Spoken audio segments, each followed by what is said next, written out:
As there's a drive in a deep left field by Castellanos, it will be. Oh man, it's 8 o'clock. And so that'll make it a. I don't need the spotlight. I shine just fine. Hi, I'm Karma, and yes, I am a bitch. Brav Bros. Good evening, everybody, and welcome back to another episode of Brav Bros, your favorite podcast from the bros for everybody, for whoever wants to listen. I am your co-host, Steele Russell, joined as always by the one and only Scooch Magooch. Yeah. You haven't said that one before. That's good. Scooch Magooch is new. Yeah. That's new, and I like it a lot. That actually goes with what we were just talking about, the nudist-only bowling night in Pittsburgh. Yeah, I don't want to... Scooch Magooch. He's probably leader of the clubhouse. Scooch Magooch is probably the name of the bowling team that goes to nude bowling in Pittsburgh. Yeah. I can see that. Well, today's the day. If you're listening to this right now, we're probably live on stage. We're on stage right now. Time is a flat circle.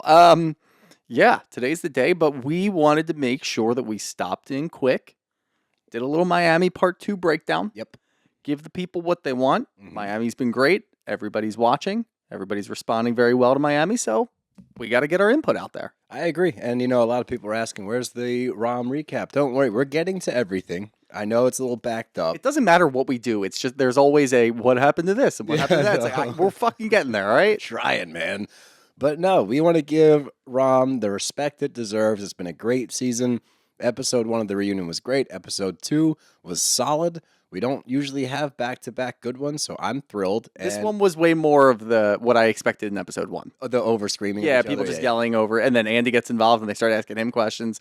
It was a clusterfuck for a lot of it, but we still got a lot of good points out of it. That's the thing. There was a lot of clusterfuck moments.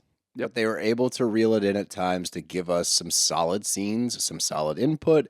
That's a solid ep. I mean, the fact that Andy could reel it in a little bit and keep us on track, it was a good episode. I'm not used to 2 good ones.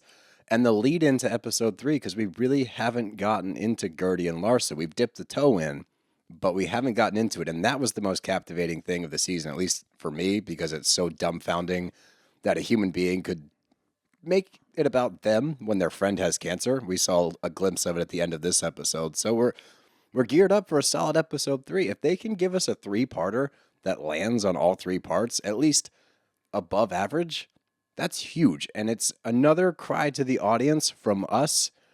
I don't understand why more people don't watch this show. I do not understand why their ratings aren't higher. I think the ratings are fine as far as housewife shows outside of Beverly Hills go.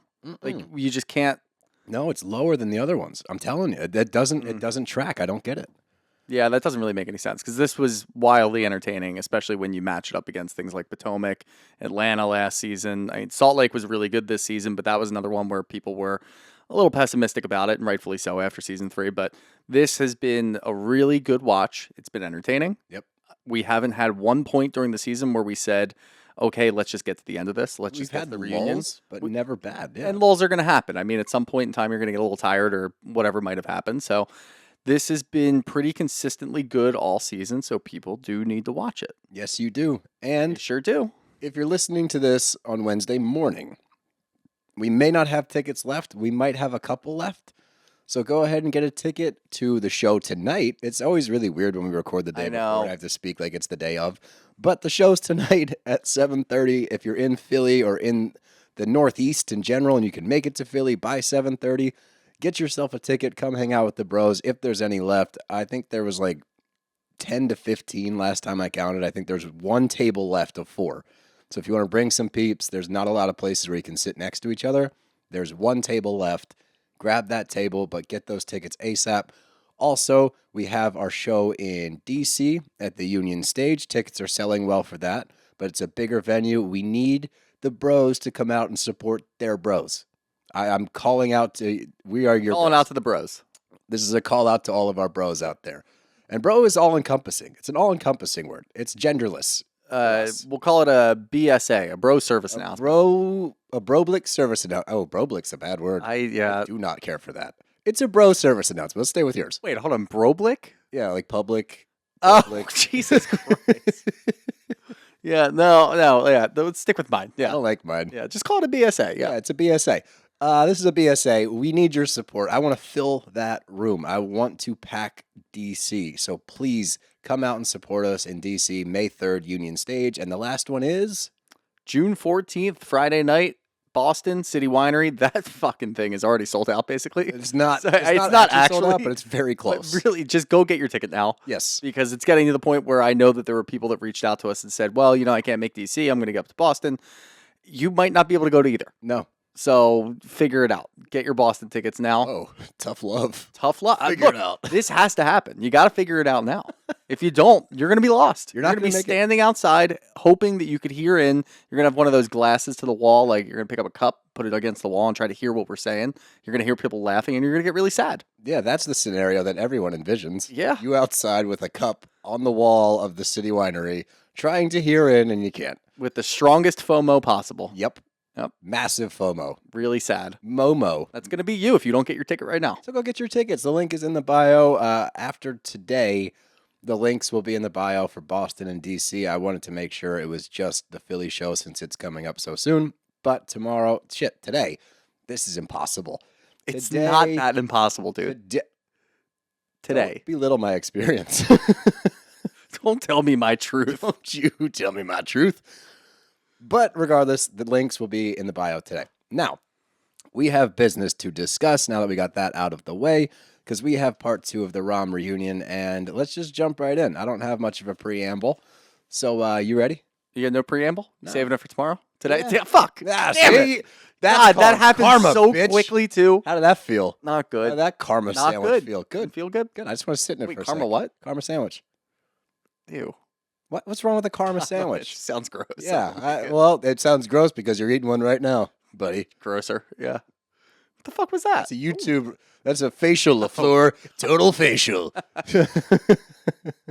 Wow, I need to watch Dodgeball. Let's get to RHOM. So, I almost forgot. How could I? Because we only have 2 more left.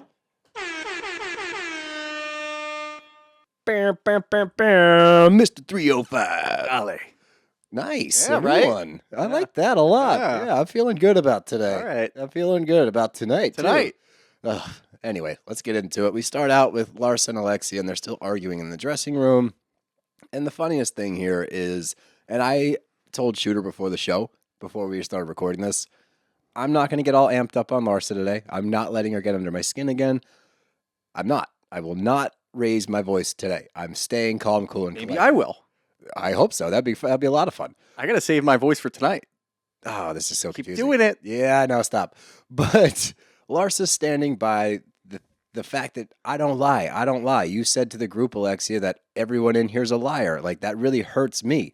It's like nobody else took offense to this except for you. We have video footage of you lying throughout the entire season, throughout last season. Like, that's your MO. Everyone knows that you're a liar. It's not a secret anymore. It's out there. So for you to die on this hill is kind of weird, but considering you're going to die on the hill that the cancer diagnosis for Gertie was about you too, this is the least surprising news ever. But we move on from there. We get some very fun dildo talk for a while as the girls are all getting back to the stage. You know, who doesn't like a good dildo conversation? It always happens with these girls. It does. They do bring up dildos more than other housewife Because franchises. Kiki's bag when they were down in Fort Lauderdale was just full of dildos. And there's a pinata with dildos. Yeah, a lot of dildos this Yeah, year. see? Huh, interesting. Huh. Well, you know, we always talk about the themes of shows. Maybe This is you know, there was dildos. Sound Bath year, there was Roaring Twenties party year, there was one more trope that they did for a while, and I guess we're now in the year of the dildo. Replace their, what do they have in their hands? Mojitos? Mojito. Oh, you want? Don't, Replace them with dildos. Yeah, come on. Jesus Christ. It's a good visual. Let's keep going. We get a conversation about Jody and Lisa, and this is when we start to get into Lisa's side of things this season. And I didn't know that the kids thought that Jody was their gay uncle. That she had mentioned that at one point in time that her son thought that. I think And it was went just over kind of my a head. throwaway line. I was more concerned with the fact that I didn't know Jody was in the room with Marcus. I didn't care for the fact that they're both standing there like don't arms like crossed that. watching this all happen. Like, go away, guys. Go away. Get the fuck We out don't of care. here. I don't need them to come out either. I Look, don't need them on stage. I How don't many wanna times hear do from we them. hear the women during these reunions like, this is the worst part of the season. I don't want to do it. I have to get dressed up. Even Andy doesn't really want to do it. Why the fuck are you there? What are you doing? moral support? Come on. Moral At least support. start drinking, like start boozing a little bit, you know, have a party. Have fun back there Yeah, instead of like dude. standing like idiots staring at the TV screen because you want to hear if they talk shit about you. don't know about our love. Yeah, don't you talk shit about my love. Ugh. But we get into the Lisa Lenny shit that's still going on. We know it's still going on. It's still in the media. We get little tidbits here and there. We don't get as much as we used to get, for sure, but there is still some inklings about what's going on, and it's getting worse and worse and worse. And we saw the clip of the police getting involved when there was the plant debacle because he's suing for plants and furniture. Let's not gloss over anything. I know we went after Lisa a lot this season, and rightfully so, because she sucked. Lenny's worse. And we know that. Like, I'm not. Yeah. Lenny's like he's a piece of shit human being, and it's a little upsetting that we even have to say it. I know. Like, we have to clarify. But Lisa had such a bad season this year, and she was annoying and very selfish that we have to clarify. By the way, Lenny is still worse. He's still, but he's not on the screen, so we don't care about him at all. Right. But he's still somehow interjecting himself when he's not there. It's just the spirit of Lenny is just kind of floating around. Lenny, the massive garbage human that is like Lenny, demon spirit. Yeah. Right. But I didn't know that Lisa's mom and her aunt were staying at the house, and Lenny's new chick was walking around in lingerie while they were there before kicking them out of the house. Like, I'm just trying to envision this. How dumb? Like, what the fuck? What's the point? What are you trying to prove? Like, oh, I'm going to walk around and be disrespectful to her. I don't think that happened. I do think that happened. You? I really do. I think she could have been walking around like a bathing suit or something, like a bikini. It doesn't matter. But you know how that works. Scantily clad, fair, trouncing about the house in front of your ex's mom. It's very clearly like, we're going to say this for effect. Like, she's walking around in lingerie with a little robe on. Yeah. I believe it. With the Instagram pictures that they post together, like, that is the least shocking news ever. I believed it in a heartbeat. I do think she was saving it for this moment, but it's the reunion. You got to bring some ammo. Got to bring it in. But anyway, we find out about the house. You know, when the house is built, I guess it's under the kids' names, and there's just a lot of shit that these two need to figure out that I don't think we're ever going to get to the end of it. I think in 5 years we'll still be discussing this, unfortunately. But we start to dive into Lisa versus everybody this season because we saw her take a very weird route this year when we were under the impression that she was going to come into this season as the woman scorned by Lenny, which would be a layup. That's the easiest storyline ever. We'll all be on your team. We'll all support you, back you, just like we did last year, watching you go through all that. It doesn't take away from the fact that what you're going through really sucks, and Lenny's a piece of shit, and he's making it much more difficult on yourself. But the behavior that we've seen Lisa exhibit this year is all selfish. She hasn't acknowledged anybody else's problems in the group. She makes everything about herself, and when they're not talking about her or her issues, she checks out of the conversation entirely.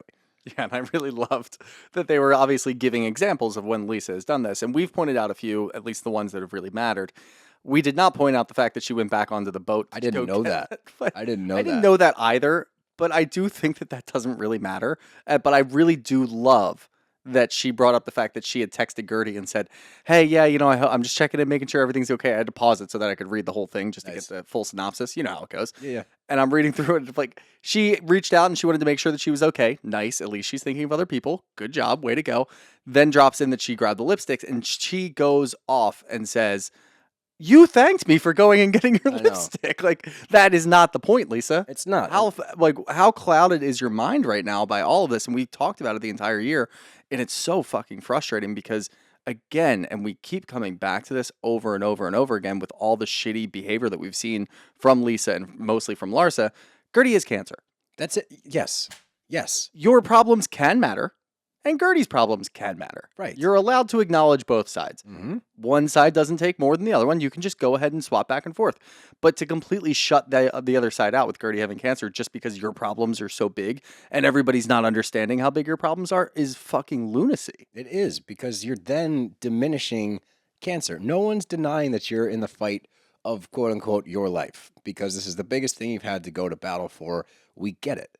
Across the room from you is a woman that had breast cancer. It's literally life or death. That's the difference. But this was Lisa's opportunity to at least get some sympathy back. Oh, you think that's what she was trying to do? No, she didn't. No, not at she all. didn't even try, really. No, she buried herself. She again. could have apologized and said, look, obviously my behavior was erratic because of what I was going through. And yes, maybe I was shitty to my friends and specifically to Gertie, especially when we saw that at Marisol's house where she just walked out. She's like, well, yeah, I really know how to clear a room. Like, you are so tone deaf. It's insane. You could have gotten anything back because people will give you grace because of what we already just said. Lenny is still worse than you. Yes. He's a terrible person. So if you apologize, all is really forgiven, honestly. I think that for what you're in right now and the shit that you're in, if you just apologized, everything would have been forgiven and everybody would have been like, all right, cool. Glad you see it our way finally. and she didn't take that opportunity, which is so crazy because that's low-hanging fruit. Like, who the fuck is in your corner? Who's in your ear? Who's your PR team that's not helping you through this? It's insane. Larsa. Yeah, oh God. Larsa's her PR team. Oh, She's fuck. in her ear the whole time. But the whole group kind of highlights what the problem was with Lisa's approach this year. I don't think that she was going through it and not thinking about her kids. I'm sure that they were at the forefront of her mind. But when you go back and watch these scenes, that is not how it's articulated. She brings up the kids, yeah, but 90% of the shit she's complaining about is all material things. And Alexia points that out. Like, you're materialistic. Your arguments and fights have been over material things. Gertie points out, I know you're fighting for your kids. They're both healthy and safe. And she's like up in arms. She's going back at Gertie like, I'm fighting. This is about my kids. It's not about the money. It's like, yeah, but that got lost along the way. We didn't see that from you because you got so hung up on the details about the house. You got hung up on the details about the car. You decided to embarrass your housekeeper by borrowing her car to make it look like you are poor, which has no regard for your poor housekeeper as to see her car getting mocked on TV. This is the issue. You're not highlighting the right things. You're highlighting materials. That's the issue the whole group has. And this is the problem with Lisa's fight against Lenny, or how she portrays it. Because if she had more wherewithal in the moment to be like, oh, I get it. Like, hey, Gertie, my bad. I didn't mean to overstep. However, can you acknowledge that this is the biggest fight of my life? Yeah. That's so much easier. I think that would have been a lot easier. And I think the reason why, and like we've been bashing Lisa because of her behavior the entire time, the reason why we don't have remorse and we don't have that second thought where we say, look, she's going through a lot, so her behavior can be like this and she gets an excuse, is because she still has the mental capacity to do things like that, to drive her housekeeper's car, to make jokes about stuff like that, to talk about people like your spending specifically. We're not even talking about Lenny anymore. We're talking about other things. Like, you are unable to focus on what really matters. And at the end of the day, like, if you just talked about Lenny the entire time, would it be annoying? Yes. But maybe people would have figured that out. It's all the other shitty things that you did along the way. Yes. That's why we're not giving you an excuse for your behavior. Correct. And that's why you fell in the rankings this season. But we get into the Anna drama, at the Mamacita brunch, and we find out, I didn't know this, that Marisol's mom actually passed away on Mother's Day. So she was looking forward to this event because she's a stepmom now, and she was getting excited for it, and she wanted to go and celebrate Mother's Day. Adriana, being Adriana, has to point out it's not the real Mother's Day. That's not the point. You don't have to clarify that that's not actually the day your mom died. Like, what a weird fucking thing to say. Even for her, I was like, whoa. Like, that's the thing, though. Like, yes, I do understand where people are thinking Adriana does goofy, dumb shit all the time, and maybe people can look at that and say she did things to keep it light and keep it funny, and everything she does is crazy. This was vindictive. That was weird, yeah. This was exactly what I'm talking about, where it's everything that she does is either a look at me moment, which is, the poem that we saw in the first part, or You forgot about the fucking poem? How do you forget about the poem? And you're laughing again? All's forgiven now because of the poem? No. God damn it. No, this moment still sucks. No, this moment sucks when she's sitting there and Marisol. This is the first time, by the way, that we've really seen Marisol have an emotional conversation. Down. She was breaking down. She's talking about her mother passing. She's talking about how Mother's Day is very special for her, not very special for her, but something that she has never really It's felt an important day for her. Yeah, because she's a stepmother and she's not included in things like that, or at least, as much as her friends are. And there's a lot going on, and she starts crying. We don't see Marisol cry. No. Marisol doesn't fucking cry. What does Adriana say immediately? Crocodile tears. Fuck you, Adriana. That was brutal. That's brutal. It was a tough scene. But that's all she cares about is the look at me moments with the fucking poem. And she has this huge vendetta against Marisol and Alexia. So every move that she makes is either to go after them or to have the camera look at her. That's why I don't like her. She doesn't bring anything to the goddamn show. You didn't even bring this up, and I'm still heated about this. I'm pointing. You're finger gunning all over the room. Finger gunning all over the place, and you're not seeing shit if you're not watching YouTube, but I'm finger gunning everywhere. Pew, pew. That's why they call him Shooter. Yeah, enough Adriana. I'm done with her. She can go away forever. Well, we start to discuss Anna and how that whole situation came about. These are some of the things in the universe of Housewives and Bravo. We're never really going to know what happened, where everybody stood, what the relationships were or weren't before this, because we get conflicting reports where there was a charity event last year, and at the charity event, I guess everybody had made good and everyone was on the same page and everybody was happy. So relationships were at least mended slightly. Yeah. But then we hear also that shit fell apart before that. Like, that was before the reunion. I was last very year. confused. There was too much info, and it didn't all track. So, like, that's, once again, one of the faux pas of these shows is, like, it's she said, and we don't really know because we weren't there. But Andy brings something up and points out that, is Nicole as innocent as she claims to be? Because this seemed a little bit shady. And I think that this is where Nicole plays the game really well. Yep. Because I do think she's shady. I Absolutely. think she covers it up very well. Yeah, we talked about it. That's what actually leads to the confusion because most people on these shows don't cover it up that well. No. Like, we can tell right away when they're lying, and Nicole, we can't. No, she's good at it. We talked about it for a couple of weeks because it kept getting brought up because Alexia wouldn't let it go, and she has this thing against Nicole, which we'll get to.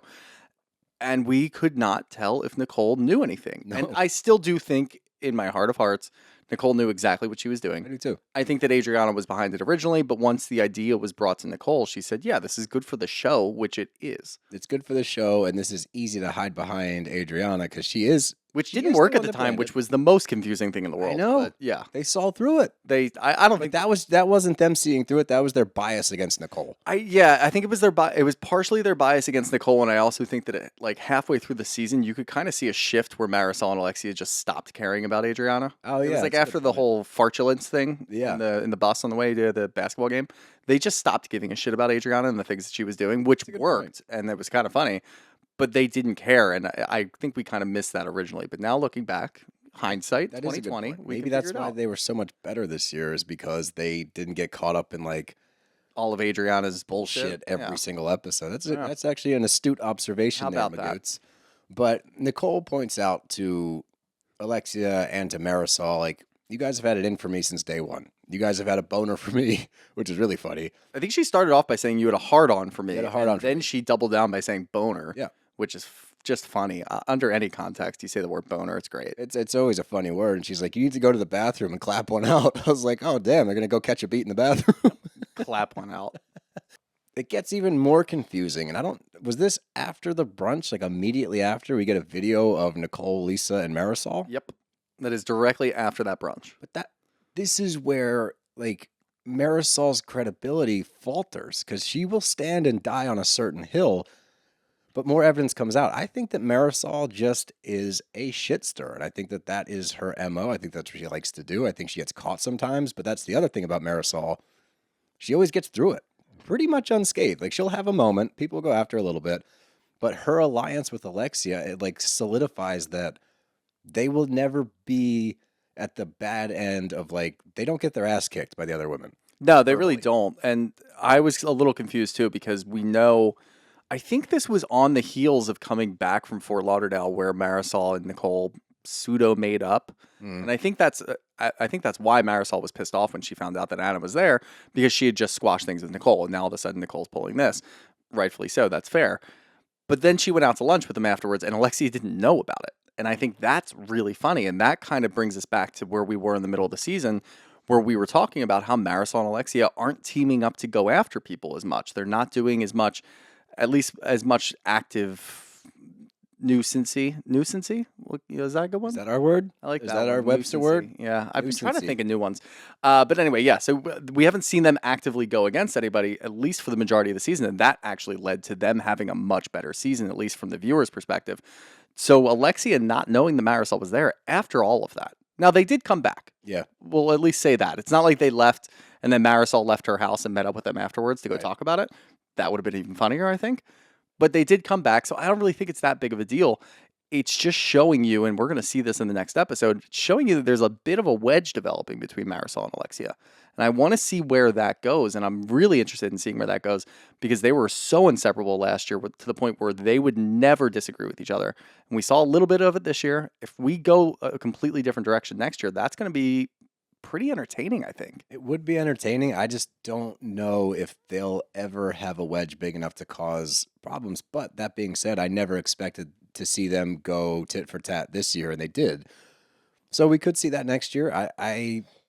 It's interesting. Anytime you see alliances break down, especially one that tight, yeah, I mean, we'll see what happens. But that's when we get to Julia and primarily the shit that happened between her and Lisa, because we had a scene where Lisa stands up and, like, yells at her and says, "You have 3 baby daddies," in regards to her kids. And in response to that, Julia made a post online and said a bunch of things about Lisa, and Lisa had a big issue with that. But if you go back throughout the season and Julia's behavior in general, what they said last episode does ring true. Julia, when she brings things to the group, it might be shit stirring, yes, but it's usually true. Like, she's not one to throw a random rumor out there and see what happens. She usually at least believes that it's true before she brings it to the group. She doesn't just bring up some tabloid that she read and say, "Hey, did you guys hear about this?" Yeah, she's not going through her DMs and just getting random things sent to her and then putting it out to the group like some people actually a lot of people on this show do. Yeah, but Lisa's biggest problem was like, we have an open line of communication. Why wouldn't you come to me? And it's like, well, she hadn't noticed that you said that until she watched the episode back. It went right over her head. We come to find out when this scene ends, because these two go back and forth, and Lisa's like, "I need an apology from you. I need an apology from you." And that's, side note here, the issue with the left side of the room, primarily Larsa and Lisa. They demand apologies. They need apologies to feel like they are in the right in some way, shape, or form, instead of looking at these scenarios and being like, "Wow, we kind of sucked this year, huh? I challenged somebody that had cancer. Lisa, I made everything about me. I disregarded everybody else's feelings." Watching that back, if they took the initiative, in my opinion at least, if they took the initiative and said, "Hey, we're sorry for our part in this," not even our part, we're sorry for the things we did. And then there is an open bridge for the other person, such as Julia, to be like, "Hey, I was in a weird place, so I just lashed out online. I said some things. You know me, I didn't mean it maliciously. It was poorly worded. I love you. I'm sorry." And we do get that scene immediately after this when they're in the dressing room. And Julia says to her, like, "I am sorry. I didn't mean to say the things that I said. They came out wrong. I always want to be cool with you." And I love that Julia didn't apologize on stage in front of everybody. She took the time to go into her room and actually have a conversation with Lisa, make it more personal, and explain to her where the animosity came from, because somebody had sent her pictures of, Vika, Vika. I think so, yeah. Is her daughter, and they were sending her pictures of her. And amongst those pictures, there was also a picture of her son, Max, which was a mistake. It wasn't meant to be sent to her, and that caused God knows what kind of emotions in her. So that, on top of the fact that she just heard Lisa say you have 3 baby daddies, so she's already in her feels, hears one of her friends say that, and that's the first time she recognized what Lisa actually said. So she lashed out online. Not unfounded, not something that we haven't seen on these shows before, and something that I would imagine Lisa would do in return. So where I see Lisa getting upset, sure, I thought it was weird once again to demand an apology from Julia. Yeah, it is really weird to demand an apology. And I had mixed feelings about the apology itself, because we're on this show, we're on the reunion. This is when things are supposed to get settled. Yeah. So at first, when Julia had gone to Lisa's room, I thought it was kind of fake. Like, you could have just done this on stage, whatever.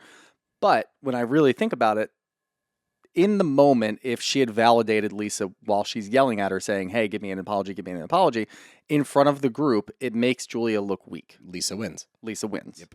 Going to her privately, even though the cameras are still there, even though we're obviously still in the reunion and we're still going to see all of this, going to her privately is different, because you let the emotions kind of boil down a little bit. You have a little bit of time to sit on it.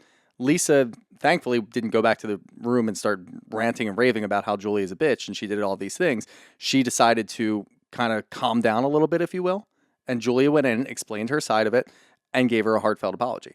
I think that's a way that, and this is something that you can really only do with Julia, because she is very real. Yeah, she is. And she shows us so much, and she has such a wide range of emotions that she can actually convey through a TV show, which is really impossible to do.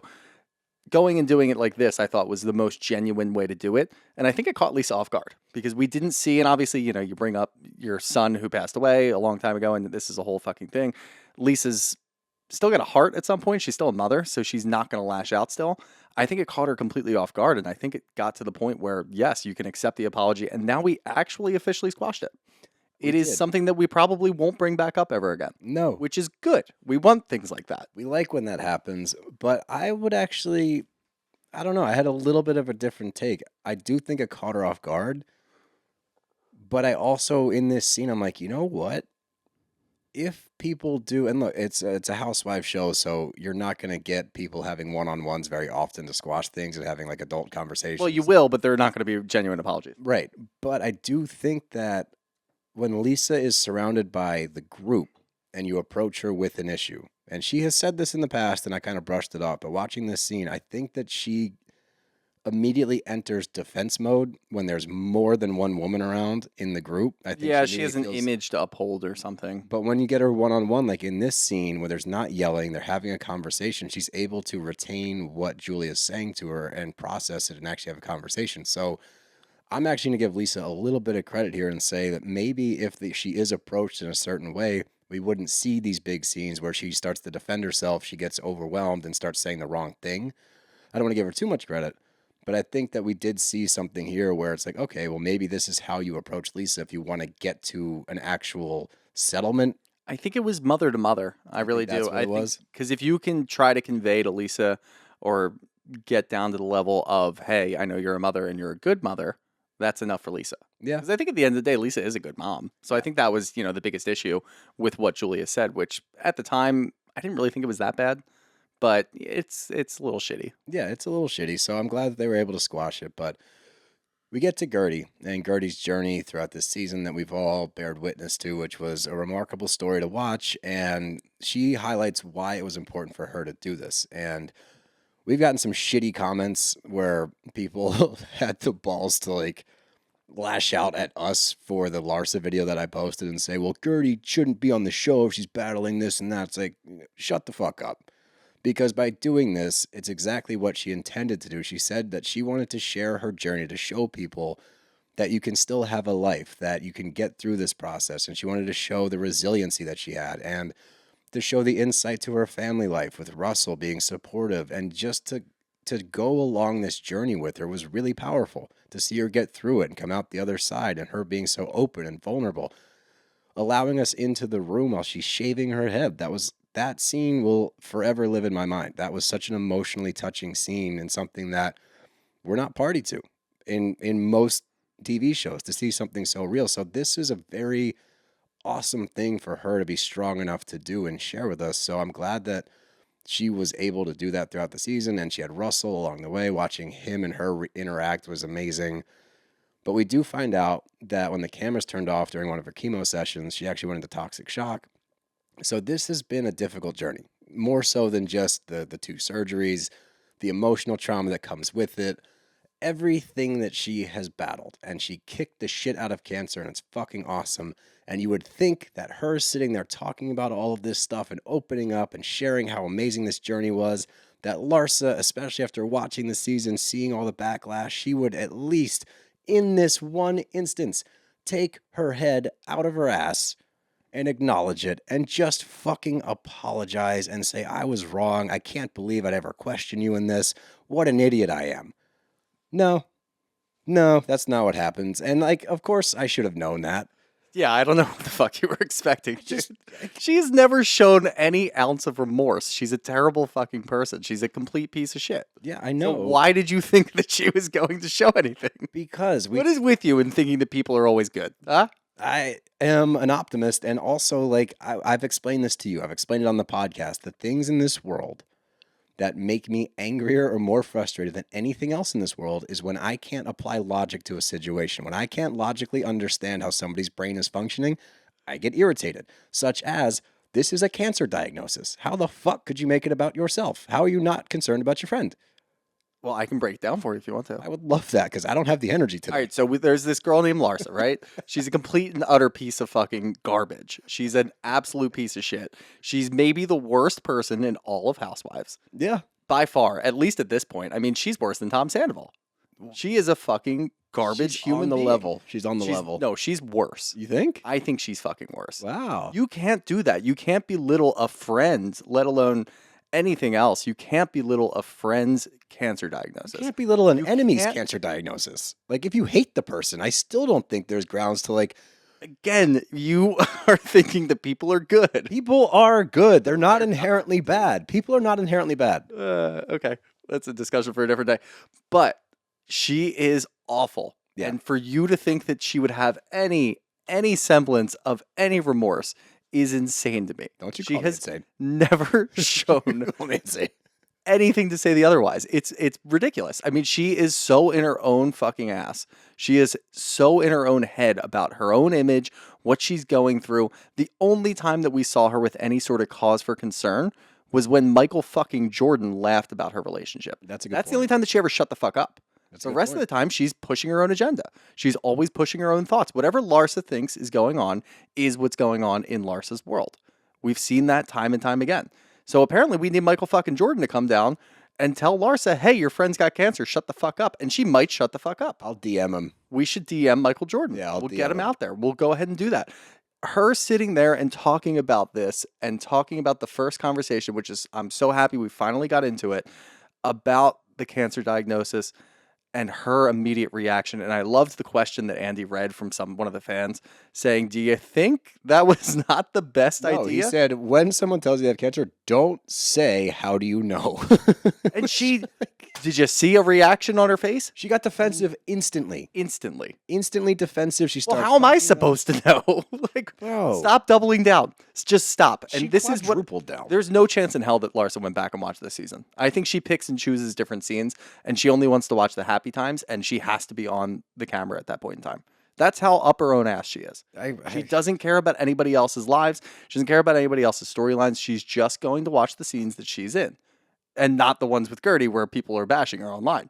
She's going to watch the fun stuff. That's The what she's fun gonna do. stuff. She probably just went back and rewatched her and Marcus doing the goddamn podcast. I bet she just has a montage of like. her I and Mark guarantee she does. And she had somebody cut it and they put it out as an ad. separation Fucking anxiety. Jesus Christ. Yeah, no, she's a terrible person. So for her to sit there and say, I thought that when you told me not to tell people that you meant social media. That's all you need to know about Larsa. That's a really good. That is how this works. Okay, so here's social media, Larsa.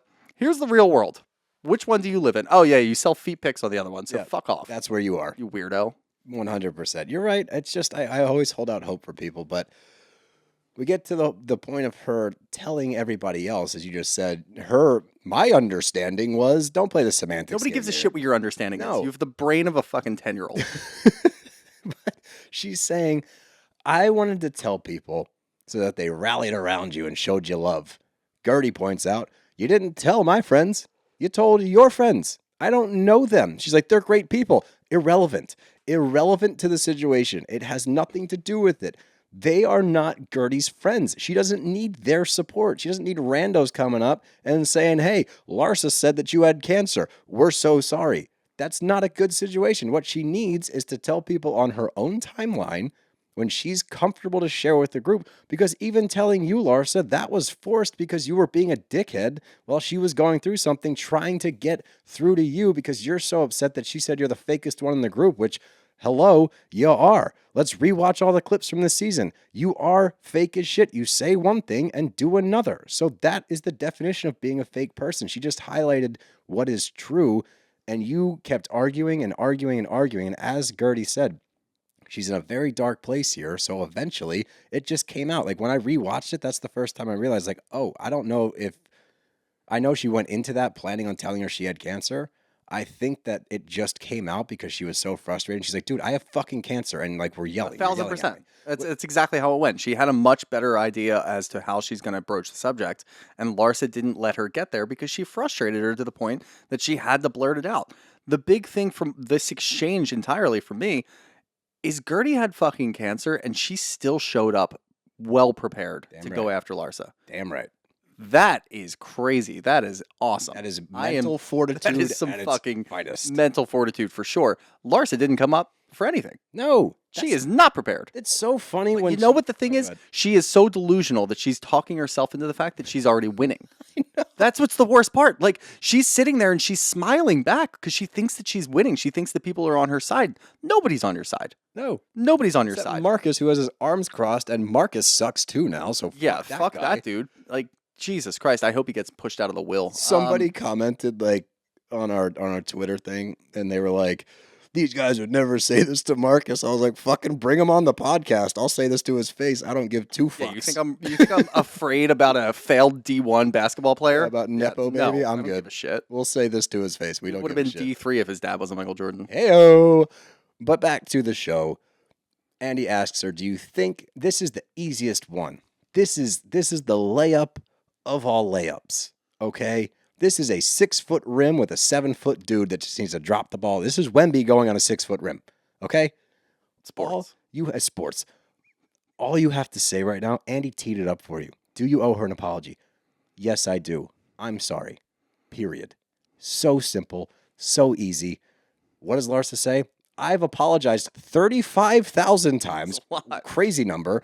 And Gertie points out, no, you didn't. This is the hill that you're dying on over and over again. People said 12 when they were talking about numbers. What the fuck happened to 12? Where did 12 go? It was 12 last week. What are we doing here? Kyle assured me that people say 12 when confronted about a random number. Hills. It's 12. But 35,000 times she apologized. Gertie highlights, no, this is what you keep saying. You say that you've apologized and refuse to apologize again. You've never actually said sorry. We haven't seen it.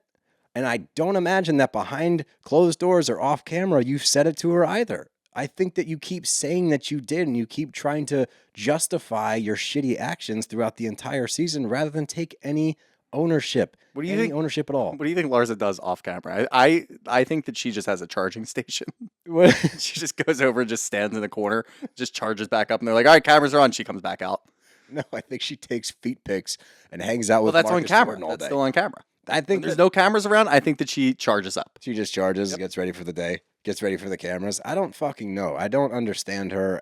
It drives me crazy, but it melts down. They start going back and forth, which, again, is crazy. And Gertie said at the beginning of this segment, she says what we're all thinking. I have fucking cancer. Like, it is so stupid. It's so crazy that we have to sit here and do this every week when we talk about Miami. It's like, this is so obvious to everybody. Why is nobody talking up? I said that last week. I don't know. Because I could actually see Gertie saying, look, this is my fight. I want to go after her. And other people recognizing that and respecting it. But at the same time, how do you not stand there while this is going on and start yelling at Larsa? I don't know. How is nobody doing it? We watched it all season. Anytime this shit popped off. Stone-faced across the board. Or you see Marisol and Kiki are kind of reacting. But nobody's saying anything. Nobody's speaking up on Gertie's behalf, and it's fucking insane. It's crazy to me. I don't know what's going on. Something's in the water down in Miami. I had a problem with it the whole season. I didn't understand why in any of these scenes with Larsa, nobody came to Gertie's defense. Are they afraid? Does it go back to the fact that Larsa's threatened to release things to the press? It could be. And people are just afraid of going at Larsa because she's unhinged and she'll tell the press what's going on? But if her ammo is that people are doing drugs at a wedding, okay. They're doing cocaine at a wedding in Miami? No. Not Miami. Not Miami. Come on. What do you mean? Not a bunch of rich people doing cocaine at a wedding in Miami? That's crazy. I thought that the caterers provided it. What are we talking about here? We're adults. We can say this out loud. What the fuck? I don't know. I'm looking forward to next week because I think that Gertie's going to eat her lunch, and I really hope that's what happens. And I hope that there is a piece of humble pie for Larsa Pippen waiting somewhere in the future. I don't see it happening because she'll never accept defeat. No. If she doesn't bend the knee to somebody battling cancer, there is no redemption. You don't have a moment to come back from this. This was your chance. Andy said, do you want to apologize? I already did. 35,000 times, man. I ain't doing it again. Fuck. It's genuinely frustrating. It hurts my head. It hurts my brain. But I'm looking forward to episode 3. And if they can do it, if they can pull off a 3-parter, all landing, this is going to be one of the better seasons of Housewives this year. Arguably the best season that I've seen. It was the most consistent. It was the most consistent season. But let's get to some questions. Up first, from female-owned film. How can anyone stand Lisa anymore? This has been a horrible season. Bunch of idiots. Yeah, I agree. I think that here's the thing with Lisa. She has not gone too far on the villain side of things that she can't come back next season and fix things. She'll still be on the show for sure. I know. I just don't understand the people that are defending her online. I don't either. And their argument is that she's going through a lot. And yes, we acknowledge that. We're not taking away from her battle. And I think and I hope that she can watch this season back, and maybe as the divorce stuff starts to settle down a little bit, we might see a different side of Lisa next year, maybe get into more stuff with her and Jody. I'm curious about that relationship without discussing Lenny. She's still going to be discussing Lenny, though. But that's my point. Maybe look, She's not too far gone, is my point. She's No, not too I far don't think gone. Lisa is. I think Lisa, and look, I mean, she's going to battle with Lenny for years to come, but eventually she's going to get tired of dealing with it, or at least tired of talking about it all the time. So there's still hope for Lisa. That's what I mean. There's no hope for Larsa as a good human being. No, she's done. She's way gone. seeing. But the thing that sucks, she's good for the show. I'll admit that. Oh, yeah, always. she's great for the show. And I'll always admit that. But she stinks as a human. Oh, here you go. From Shafera717. Who's worse, Larsa or Sandoval? Larsa. I think I'm on your team here. I think I agree. Yeah. From Angel Renee. This is my first season watching RHOM. Are Larsa and Lisa always like this? Larsa is? Yes. Lisa, no. We've had a different Lisa from season to season. I think that she was under the impression that her Lenny stuff would be able to carry her through this season, and instead it wore thin, not only with the group, but with the viewers, especially when she made it about herself. From Christy Jed Licky, who has a frequent questioner, thank you for asking another one, is there any way that Larsa and Gertie can move forward after Larsa's horrible behavior? I would say no, but I do know that Gertie has a huge heart, and I also don't think that she's one to harbor negative feelings. So I think that it all hinges upon whether or not Larsa can have a moment where she says, hey, I'm sorry. And I don't know if that'll ever happen. I don't know if it'll ever happen or if she'll sort of do it. Larsa's a trickster. Like, she'll find a way to kind of weasel her way through and still be okay, or at least in the good graces of some people. So I think we're going to see them mingle a bit next year. But and it might be somewhat casual, but I don't think that they'll ever actually be friends. No, because there needs to be a... Gertie will never trust her with any news ever again. Well, she didn't before that. That was a test, and Larsa failed miserably. Then people online are like, why would you test somebody with cancer? Because you have to know if your friend's a piece of shit or not. It's the perfect time to do that. Hey, here's massive news I don't want to share with anybody. Don't tell anybody. You told all of your friends. You told all of your friends that I don't know. What a weird fucking move. But whatever. Yeah. See, I stayed calm. You did. I stayed calm. I laughed. Laughed a lot. Had some laughter. Giggled. You got a little heated. That was fun to watch. Yep. But, yeah, looking forward to next week's episode. I guess that's tomorrow. It'll be going while we're on stage. It's on Thursday. Oh, it is on Thursday? Yeah. Beverly Hills tomorrow? Yep. Okay. Or today. Fuck. Yeah, we already did it. But anyway, if you're still listening and you haven't gotten tickets to our show tonight and you want to check and see if there's still a couple left, scoop those tickets up. Come hang out with us. City Winery. Doors open at 6:30. Show starts at 7:30, but it's a bar, so if you want to go hang out there at like 4 o'clock and get lit before the show, by all means. Just, keep it down during the show. Okay, just keep it down during the show. Don't. Maybe don't. Well, but I mean, appropriate times get amped up. Only when Steele points to the crowd and says, right? Right? Yeah. You guys, you'll learn that move. It works. That gets the people going. Yeah, right? It works. Right, guys? You hated it, but it worked every time. But, yeah. And then keep an eye out on our socials for our 2 other shows coming up and the ticket links. That is DC May 3rd on a Friday night at the Union Stage, and then June 14th, that is also a Friday night in Boston, as Shooter said earlier. Not a lot of tickets left of that one, and it is months away, so that will sell out. So get your tickets now so you don't miss out. And a reminder about the DC one, I want to fill that bitch up. So please bring your friends, bring anybody, bring your bros. We'll trick them into liking Bravo for you, so you'll have a Brav bro of your own. That's our promise to you. If you bring a dude that you want to watch Bravo with, we will turn him. We'll get him on board. And if we don't, I'll reimburse your tickets. All right, calm the fuck down. I can't promise that. That's not true. That's not up to us. Yeah. Yeah, we don't make those decisions. Yeah. But you got anything else? Oh, see you tonight. See you tonight. Brav Bros are out of here.